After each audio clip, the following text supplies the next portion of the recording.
વડોદરા શહેરના મકરપુરા જેઆઈડીસી વિસ્તારમાં મારામારીની ગંભીર ઘટના સામે આવી છે। કેટલાક ઇસમોએ તીક્ષ્ણ હથિયાર વડે એક યુવક પર જીવલેણ હુમલો કર્યો હોવાનું સામે આવ્યું।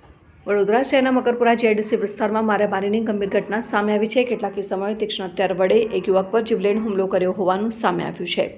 શહેરમાં સામસામે થયેલી મારામારી દરમિયાન યુવકને ગંભીર ઇજાઓ પહોંચી હતી। ઘટનાનો વિડીયો સોશિયલ મીડિયા ઉપર વાયરલ થતા વિસ્તારમાં ચકચાર મચી ગઈ છે। ઘટનાની જાણ થતાં જ માંજલપુર પોલીસ સ્ટેશનની ટીમ તાત્કાલિક પહોંચી ગઈ હતી અને ઇજાગ્રસ્ત યુવકને સારવાર માટે એસએસજી હોસ્પિટલ ખસેડવામાં આવ્યો હતો। હોસ્પિટલ ખાતે પોલીસે યુવકનું નિવેદન નોંધવાની કાર્યવાહી હાથ ધરી છે અને સમગ્ર ઘટનાને લઈને પોલીસ દ્વારા વધુ તપાસ શરૂ કરવામાં આવી છે અને હુમલો કરનાર ઇસમોને શોધવા માટે કાર્યવાહી હાથ ધરી છે। ઉલ્લેખનીય છે કે છેલ્લા કેટલાક સમયથી વડોદરા શહેરમાં મારામારીની ઘટનાઓમાં વધારો જોવા મળી રહ્યો છે। તાજેતરમાં જ એક જ દિવસે શહેરમાં 2 હત્યાના બનાવ વધતા શહેરમાં કાયદો અને વ્યવસ્થાને લઈને ચિંતા વધી છે। પોલીસ દ્વારા સમગ્ર મામલે તપાસ ચાલુ રાખવામાં આવી છે।